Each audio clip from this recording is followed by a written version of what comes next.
की बड़ी खबर आपको बता दें, यूपी में हम 80 में से 65 सीटों पर लड़ेंगे चुनाव। एसपी की तरफ से कहा गया तो यूपी में हम बीजेपी को हराने में सक्षम है। यूपी में सीट शेयरिंग पर अजय राय का यह बड़ा बयान सामने आया है।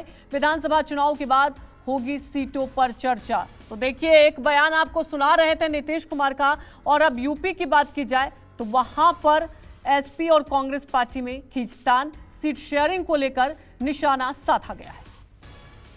आदरणीय अखिलेश यादव जी ने कहा कि समाजवादी पार्टी इंडिया गठबंधन का हिस्सा है, उत्तर प्रदेश में सबसे बड़ा दल है। समाजवादी पार्टी को उत्तर प्रदेश के विधानसभा चुनाव में 35% से ज्यादा वोट शेयर मिला था, इसलिए समाजवादी पार्टी उत्तर प्रदेश की 80 लोकसभा सीटों में से 65 पे चुनाव लड़ेगी और 15 सीटें अपने गठबंधन के दूसरे दलों को देने का काम करेगी। समाजवादी पार्टी उत्तर प्रदेश में भारतीय जनता पार्टी को अकेले हराने में सक्षम है। अगर समाजवादी पार्टी इंडिया गठबंधन के साथ नहीं जाएगी तो 80 की 80 लोकसभा सीटों पर समाजवादी पार्टी भारतीय जनता पार्टी को हराने का काम करेगी।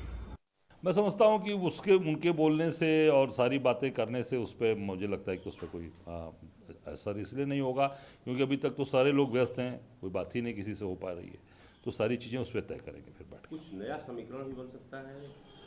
अब ये सब मैंने कहा ना कि सारे जो समीकरण बनेंगे या सीट शेयरिंग होगी, कितने सीट कौन लड़ेगा, क्या लड़ेगा, हम कहाँ, बाकी लोग कहाँ खड़े रहेंगे, हम कहाँ खड़े रहेंगे, ये सब जब अभी तो सारे एक एक दिन रात सुबह शाम 5 स्टेट के चुनाव में लोग लगे, उसके जब सारी चीज़ें चुनाव खत्म हो जाएगा उसके बाद मैं समझता हूँ। तमाम जानकारी के साथ हमारे संवाददाता मानस श्रीवास्तव हमारे साथ जुड़ चुके हैं। मानस, सवाल ये उठता है कि 2024 और एक इंडिया अलायंस होता है, तमाम पार्टियां एकजुट होती है, लेकिन पहले ही ये दरार, क्या इसके मायने समझे?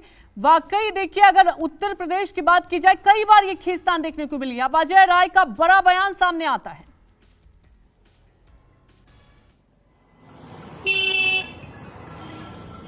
देखिए, बिल्कुल निश्चित तौर पर जब से घोसी उपचुनाव के नतीजे सामने आए उसके बाद से आप देख रहे हैं कि लगातार इंडिया गठबंधन में रार दिखने लगी, और कहा जाए कि इस रार की शुरुआत भी उत्तर प्रदेश से ही हुई। देखिए, अजय राय ने सबसे पहले आरोप लगाया था कि बागेश्वर की सीट पर समाजवादी पार्टी ने सपोर्ट नहीं किया।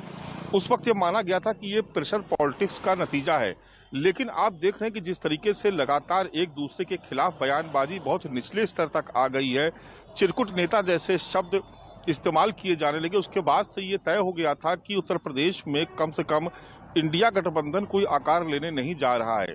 लेकिन बीच में कुछ मान मनोबल की बातें हुई, कुछ लोगों ने मध्यस्थता की, लेकिन अभी आप देख रहे हैं कि जब दूसरे घटक दल भी नाराजगी जाहिर कर रहे हैं कांग्रेस के प्रति, ऐसे में अखिलेश यादव का इस बीच में ये बयान आना कि 35% सीट वोट शेयर के साथ समाजवादी पार्टी सबसे बड़ी पार्टी है बीजेपी के बाद, इसलिए 65 सीटें यानी 80 लोकसभा सीटों में से 65 सीटें समाजवादी पार्टी लड़ेगी।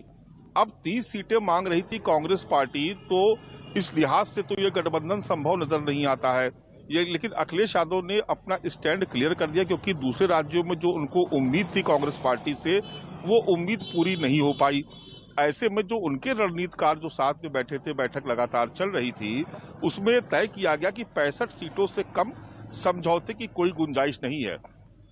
अब बची है 15 सीटें। इन 15 सीटों में उनके साथ कांग्रेस पार्टी है, कांग्रेस पार्टी के अलावा राष्ट्रीय लोकदल उनका पुराना सहयोगी है, वो भी उसमें शामिल है। भीम आर्मी को भी सीट देनी है। अपना दल कमेरावादी यानी पल्लवी पटेल का की जो पार्टी है उसको भी सीट देनी है।